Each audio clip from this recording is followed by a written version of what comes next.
तो यहाँ पर अगर कोई काम करता है तो उसके लिए पूरा पोटेंशियल है, स्कोप है आगे काम करने का।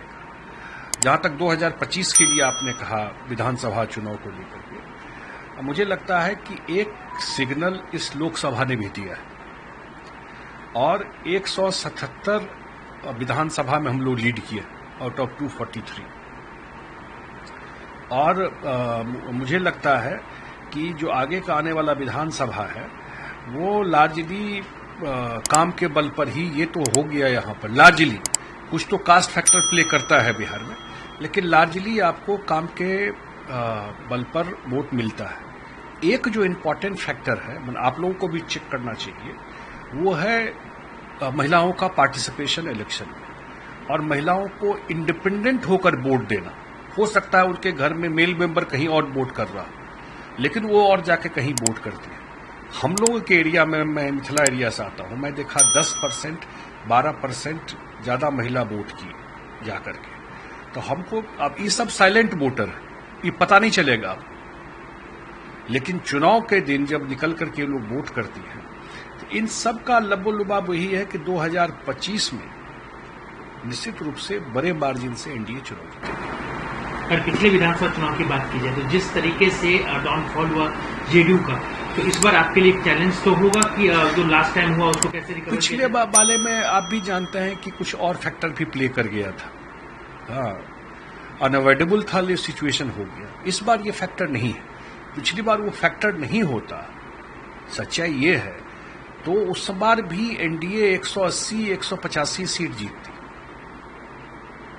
लेकिन कहीं न कहीं मिसकम्युनिकेशन रहा, कहीं न कहीं आपसी तालमेल में कंफ्यूजन रहा। तो वो चीज इस लोकसभा में जिस हिसाब से एनडीए ने काम किया है, चाहे हम लोगों की पार्टी हो या अन्य सहयोगी दल हो, वो बड़ा ही यूनाइटेड तरीके से काम किया और निश्चित रूप से विधानसभा चुनाव में भी बिल्कुल एक होकर के एनडीए काम करेगी। तो उसको कंपेयर नहीं कर सकते। 20 में बहुत तरह का बात हो गया था, तो इसलिए मुझे लगता है कि एनडीए 2025 में 2010 से बेहतर रिजल्ट करेगी, क्योंकि लोगों को एक बड़ा होप है कि सेंटर में भी सरकार है एनडीए की और यहां भी सरकार रहेगा। तो अगले 5 साल में जो बहुत सारा काम है वो बिहार में होगा। चेहरा कौन होगा? हालांकि बीजेपी कह रहे हैं कि नीतीश जी के नेतृत्व में लड़ेंगे, तो क्या नीतीश जी बिल्कुल शारीरिक रूप से स्वस्थ हैं हर तरीके से, जिस तरीके से रूमर्स उठते हैं, फ्लोट होते हैं खबर, सोशल मीडिया का जमाना है, तो क्या नीतीश जी 2025 में फिर से नीतीश जी शारीरिक रूप से पूरी तरह स्वस्थ है। पूरा चुनाव कैंपेन उन्होंने किया है, अभी पूरा बिहार लोकसभा में घूम करके कैंपेन किया है। डेली वो निकलते हैं, ऑलमोस्ट फ्लड का जाके ग्राउंड पर देखना हो, कोई और रिव्यू करना है, वो निकलते हैं। कहीं कोई समस्या नहीं है। 2025 में उन्हीं के नेतृत्व में चुनाव लड़ेंगे हम लोग और जनता का भरोसा। मैं अभी दिल्ली में था, वहां भी मैंने पत्रकारों को कहा कि जब भी आपको ये कहेंगे कि नीतीश कुमार की पार्टी या नीतीश कुमार का फॉल शुरू हो गया है, उसी समय वो आपको सरप्राइज देंगे बड़ा पॉलिटिक्स में। जैसे आपको लगेगा कि नहीं कुछ वो गड़बड़ हो रहा है। ये लोकसभा चुनाव ये क्लियर कट मैसेज है कि आज भी लोगों का भरोसा बिहार में नीतीश जी के ऊपर है। सर, विशेष राज्य की दर्जा की बात हो रही है, आप लोग भी हमेशा मांग करते हैं, लेकिन विपक्ष भी सवाल उठा रहा है, उसका सवाल भी डाले गया कि आप सरकार में हैं, आप पावर में हैं, आप मुख्यमंत्री प्रधानमंत्री के कैबिनेट में हैं, तो फिर आप सवाल मांग किससे रहे हैं विशेष राज्य की दर्जा के लिए? आप लोग देखिए, ये इशू ऐसा है, जो लोग ये विपक्ष उठा रहे हैं, पहले मैं ये बोल दूं फिर इस पर आता हूं कि जो विपक्ष 10 साल केंद्र में मनमोहन सिंह के सरकार में थे और फर्स्ट टर्म में 2004 से 9 तक उनके बिना सरकार भी नहीं चलती, वहां पर एक बार भी तो विशेष राज्य का दर्जा का डिमांड नहीं किए, एक बार भी नहीं किए। उस 10 साल में आप बताइए कि अगर एक बार भी मुकेश जी उन्होंने बिहार को विशेष राज्य का दर्जा मिले, सहयोग मिले, उनका सारा ताकत था वहां पर करने के लिए, नहीं किया। जहां तक हम लोगों की बात है, ये हम लोगों का डिमांड शुरू से। नीतीश कुमार जी ने इसके लिए इतना बड़ा रैली किया, पटना में, दिल्ली में इतना बड़ा मूवमेंट चलाया कि भाई बिहार अपने बलबूते, अपने संसाधन पर एक जगह पहुंच गया। अब इसके आगे बिहार को अगर थोड़ा सपोर्ट मिल जाएगा तो बिहार भी डेवलप स्टेट के श्रेणी में आके खड़ा हो जाए। ये हम लोग का डिमांड रहा। अभी भी जो हम लोग का पॉलिटिकल रेजोल्यूशन जो राष्ट्रीय कार्यकारिणी दिल्ली में हुई 29 जून को, उसमें भी हम लोगों ने कहा है डिमांड तो सरकार में रहते हुए भी किया जाता है ना। तो हम लोग तो डिमांड कर ही रहे हैं कि विशेष राज्य का दर्जा दीजिए, या अगर कोई इशू है उसको लेकर के तो हम लोगों को विशेष पैकेज दीजिए बिहार को। पर्पस है बिहार को मदद मिलना, राजनीति करना नहीं। इसमें पॉलिटिक्स मत कीजिए। बिहार को स्पेशल पैकेज मिले। अगर ऐसा 50 प्रोजेक्ट और चीज या यहां इन्वेस्टमेंट को लेके, यहां इंडस्ट्री को लेके विशेष राज्य का दर्जा क्या है? दो ही चीज है उसमें। एक है कि जो कोई इन्वेस्टर यहां आएगा इन्वेस्टमेंट करने, उसको टैक्स में छूट मिलेगी, और दूसरा है कि जो सेंट्रल स्पॉन्सर्ड स्कीम है उसमें 90-10 के बेसिस पर शेयर होगा। अभी 60-40 हो जाता है। यही दो चीज है विशेष राज्य में। तो वो शेयर आपको होगा तो स्टेट का कुछ पैसा बचेगा तो कहीं और पैसा लगा सकता है।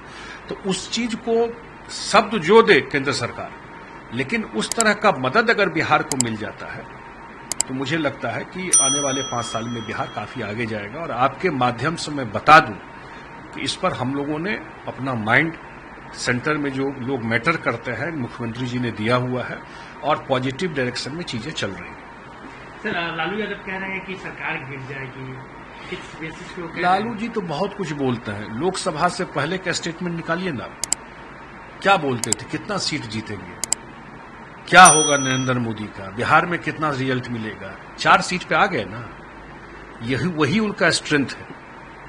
2010 में 22 विधानसभा सीट था उनका, और आज 4 लोकसभा सीट है।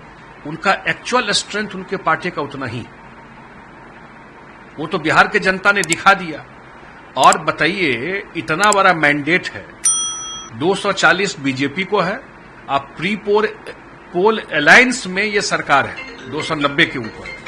तो कौन सरकार को गिरा देगा? सरकार को ये जो खिचड़ी बनाना चाहते हैं वो कुछ नहीं होने वाला है। 5 साल नरेंद्र मोदी जी के नेतृत्व में एनडीए की सरकार चलेगी। पूरा देश के जनता ने मैंडेट दिया है एनडीए को, और बड़ा विक्ट्री दिया है। 2 बार सरकार चलाने के बाद देश में दूसरी बार हो रहा है। सिर्फ आज तक इंडिया में, देश में कभी नहीं हुआ। नेहरू जी के समय में हुआ कि 3 बार सरकार बनाए नेहरू जी, 3 बार जीते। उस समय विपक्ष नहीं था। कि नरेंद्र मोदी जी के सरकार में 3rd टाइम रिपीट करना साधारण बात नहीं है। और 3rd टाइम मोदी जी को देश की जनता ने पूर्ण बहुमत दिया, एनडीए को फुल मेजोरिटी दिया है एनडीए। तो कौन सरकार गिरा देगा? 99 में जिसको आया वो सरकार गिरा देगा? किसके पास मेजोरिटी? आरक्षण के नाम पर अब ये लोग यात्रा कर रहे हैं 15 अगस्त आरक्षण विशेष राज्य दर्जा को लेकर, और कह सकते हैं कहीं 2025 का चुनावी विधानसभा का जो है वो भी एक तरह से आगाज मान रहे हैं। हमको नहीं लगता कि इन सब बातों में कोई दम है। बहुत लोग मीडिया में चला रहे थे कि व्हील चेयर पर जाके प्रचार कर रहे हैं, कितना मीटिंग कर दिए। पब्लिक अपील क्या है, पब्लिक कितना ट्रस्ट करता है। एक होता है राजनीति करना, और लोगों को विश्वास कितना है आपके बातों पर। एक टेस्ट तो लोकसभा दिया। मैं विनम्रता से ये बात कह रहा हूं। आरक्षण का मुद्दा कहां से आया? जब नीतीश कुमार जी ने जातीय गणना का काम शुरू किया, लगातार बोलते रहे, सबको लेके चले। आरजेडी को भी बोले कि आप रहिए इसमें। बीजेपी का भी समर्थन है। जब जातीय गणना पास हुआ कि किया जाएगा कैबिनेट से, तो बीजेपी के साथ सरकार थी बिहार में। जातीय गणना मुख्यमंत्री जी ने कराया, जातीय गणना कराया, और जातीय गणना करा करके उस पर जो एक्शन लेना था सारा एक्शन लिया। ये तो नीतीश कुमार जी का किया हुआ है ना। इसमें क्या, इनका तो यही किया हुआ है कि जब 2005 में हम लोग आए तो पंचायत में भी आरक्षण नहीं था, अति पिछड़ा और दलित को। पंचायत में भी 2006 में आरक्षण मिला है बिहार में, दलित को पंचायत में आरक्षण नहीं था यहां पर। इसलिए उसमें कोई दम नहीं है। अब विशेष राज्य तो बता दिया आपको, थोड़ा ये भी बता दे जब यात्रा पे निकले कि 10 साल जब केंद्र में सरकार में सत्ता में थे तो उस समय विशेष राज्य के लिए कितना बार डिमांड किए थे। हम लोग तो कर रहे हैं और कुछ रास्ता निकालेंगे। सर, आप यहाँ के जल संसाधन मंत्री भी रहे हैं, कई फ्लड्स को आपने देखा होगा, अब आप केंद्र में चले गए हैं, ऐसे में सवाल उठ रहा है कि जिस तरीके से इस वक्त बाढ़ का कहा जा रहा है कि नेपाल में पानी बारिश हो रही है तो बिहार पे इम्पैक्ट पड़ेगा, तो क्या है? और सेंट्रल की टीम भी आई थी फ्लड कंट्रोल ऑपरेशन। नहीं, अभी हम लोगों ने बात किया है, मैं मिला भी था जो वित्त मंत्री हैं भारत सरकार की और जो एक्सटर्नल अफेयर्स मिनिस्टर है जयशंकर जी, और भारत सरकार ने एक कमेटी बनाई, कमेटी आई, हम यहाँ पर एक असेसमेंट करके अपना रिपोर्ट दी है।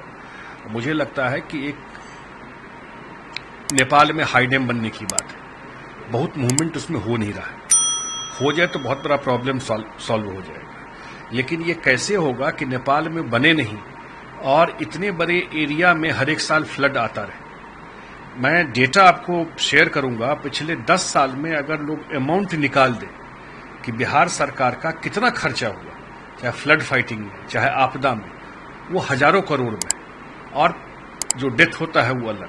तो अभी भारत सरकार की टीम आई, हम लोगों ने भी अपना इनपुट दिया है, और मुझे लगता है कि बिहार के जमीन के अंदर क्या कर सकते हैं, नेपाल में तो जब होगा, बिहार के टेरिटरी में जो कर सकते हैं वो कुछ सुझाव हम लोगों ने दिया है, और उस पर अब मेरे ख्याल से जरूर भारत सरकार इस पर विश्लेषण करेगी कि क्या उसमें हो सकता है, और वो काम होता है तो उस बाढ़ के प्रकोप से बहुत कुछ मिनिमाइज किया जाएगा। उस पर काम शुरू हो गया है और मैं पर्सनली इसमें इनिशिएटिव लिया।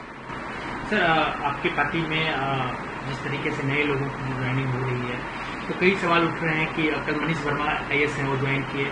आज आपने भी देखा होगा पेपर से लेकर टीवी तक पे कहा जा रहा है कि उत्तराधिकारी हैं तो अब नीतीश जी की जगह यही लेंगे, तो आप राष्ट्रीय अध्यक्ष हैं, तो आपसे सवाल बनता है कि क्या सही है क्या गलत? नहीं, उत्तराधिकारी या कोई अपने क्रियाकलाप कोई किसी को कुछ बना नहीं सकता है। आप अपना जगह बनाते हैं, और खास करके इस पार्टी में नीतीश कुमार जी के उसमें अपने काम से लोगों के बीच में जगह बनाते हैं, और आज तो नीतीश कुमार जी हैं, 2025 में उनके नेतृत्व में लड़ रहे हैं, भविष्य में क्या होगा वो भविष्य की बात है। लेकिन यहाँ पर जो भी आता है हमेशा फ्रेश लोगों को, नए लोगों को एक अपॉर्चुनिटी इस पार्टी ने दिया है। फिर आपको अपना प्रूव करना है काम करके, ये उनको अभी प्रूव करना है काम करके। मुख्यमंत्री जी ने मौका दिया है, अब उसको संगठन में काम करके अपना प्रूव करना है कि पार्टी के लिए किस लेवल पे क्या कर सकते हैं। हमारे ख्याल से बहुत ही योग्य आदमी है, उन्होंने बिहार में भी काम किया है, उड़ीसा में भी काम किया है, तो निश्चित रूप से आने वाले समय में उनके इस एक्सपीरियंस का लाभ पार्टी को मिलेगा। एज अ प्रेसिडेंट पार्टी का आपका क्या फ्यूचर प्लान है, क्योंकि पहले से काम कर रहे थे, अब आप नए आए हैं, जिम्मेवारियां आपकी बढ़ गई है, बहुत उम्मीद के साथ आपको मिला होगा ये पोस्ट। एक बात जरूर अच्छा आपने पूछा, ये बात ये हुआ कि नीतीश कुमार जी काम में लगे रहे, लेकिन इनके कामों को लेकर के बाहर जाना कि बिहार में कितना अच्छा काम हुआ है, वो उतना पार्टी नहीं जा पाई उस हिसाब से। खास करके इस पार्टी का जहां पहले भी आधार था, जैसे झारखंड में या यूपी के कुछ पार्ट में, यहाँ MLA MP होते थे पहले से, तो वहां पर पार्टी का बढ़ाना, दिल्ली में एक आधार है पार्टी का, ये 3-4 जगह, और नॉर्थ ईस्ट में कुछ आधार है, north east, Delhi, Jharkhand and UP, इतना में जरूर पार्टी का आधार बढ़ाने का हम लोगों का प्लान है, और मेरे ख्याल से अगले 6 महीना में आपको उसका रिजल्ट भी दिखाई। आने वाले दिन में आप वहाँ चुनाव लड़ेंगे? हाँ, झारखंड में हम लोग चुनाव लड़ेंगे और बात करेंगे बीजेपी के लोगों से भी कि अलायंस में हम लोग चुनाव लड़ेंगे। 18 लोगों की तो मरने की सूचना आई है, कई दर्जन लोग और हैं जो बहुत घायल बुरी स्थिति में। नहीं, मैं बहुत शोक संतप्त उनके परिवार के प्रति व्यक्त करता हूं, और खास करके बहुत ही दुखद घटना है। सीतामढ़ी के लोग इतनी सारी संख्या में जा रहे थे, और बिहार सरकार भी और यहाँ के आपदा के लोग भी सारा कोऑर्डिनेट कर रहे हैं और लोगों से बात कर रहे हैं। वहाँ के जो सांसद हैं देवेश चंद्र ठाकुर जी, वो भी सारा सब लोगों से बात करके उनको जो भी घायल हुए हैं उनको इमीडिएटली मेडिकल रिलीफ और जो डेड बॉडी है उनको लाने का सारा इंतजाम किया गया।